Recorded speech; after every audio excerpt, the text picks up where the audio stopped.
ce numéro de 500K, on va réviser ses cours de chimie en compagnie de Jenny Roulet. Elle est la responsable du laboratoire de l'Office provincial agricole de Ciney. Je m'appelle Jenny Roulet et je suis responsable du laboratoire de l'Office provincial agricole de Ciney.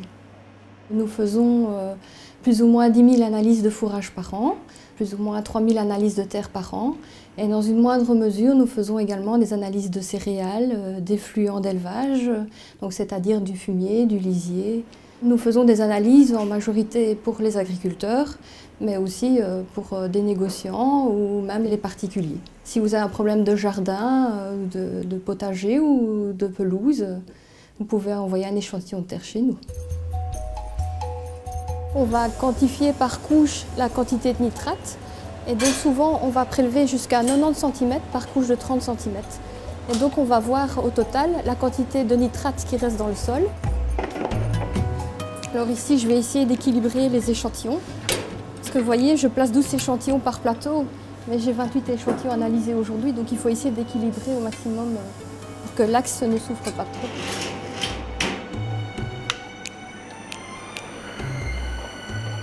Pour les sols, quelque part, c'est un impact environnemental, puisque nous quantifions ce qu'il y a dans les échantillons de sol. Donc on quantifie quoi? Les minéraux. Ce qui est très important également, c'est le pH, voire l'acidité du sol, ainsi que l'humus.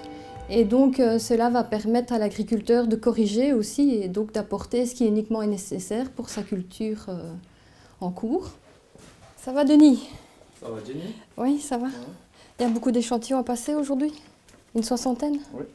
Donc si vous voulez, ici, après le broyage des échantillons de fourrage, Denis étale tous les échantillons sur des cellules pour passer à l'infrarouge.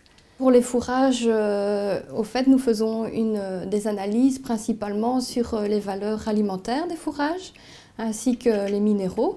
Et donc, si on voit une carence dans le fourrage de l'agriculteur, eh bien, celui-ci peut complémenter son alimentation par des aliments.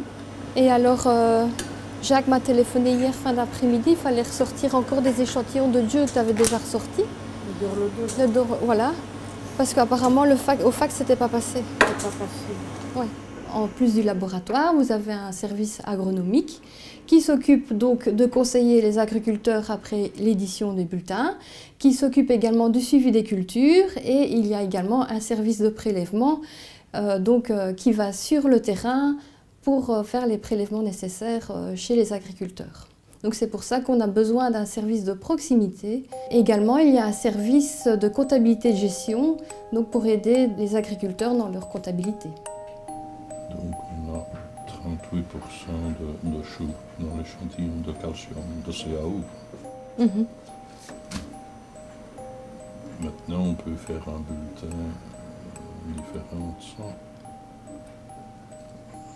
Faire un bulletin comme les engrais, là, directement les pourcents. Je sais pas ce que vous mieux faites. Donc ici, Gaston, en majorité, on fait des analyses de sol et de fourrage, mais de temps en temps, on a des échantillons d'effluents, ou ici, c'est quoi exactement? Des écumes de papeterie.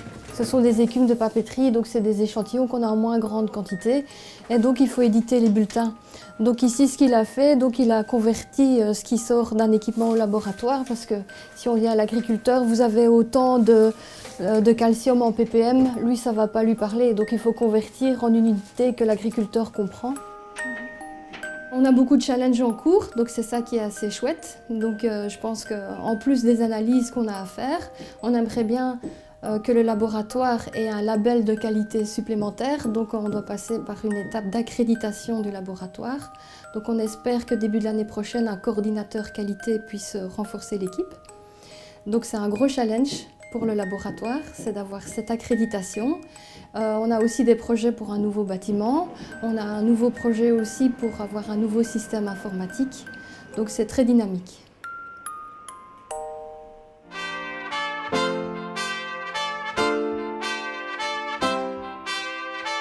J'ai toujours fait appel à l'OPA, donc je ne vois pas pourquoi je m'embêterais à chercher un autre laboratoire.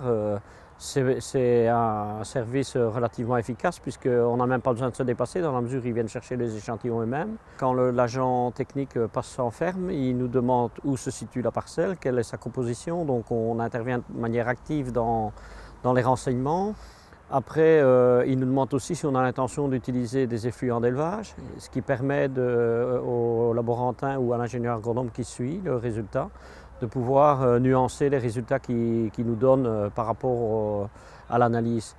En fait, après ça, donc on reçoit évidemment un rapport écrit. Si nous avons des questions, il y a toujours possibilité de rentrer en contact avec le service pour éventuellement donner un commentaire par rapport à la lecture.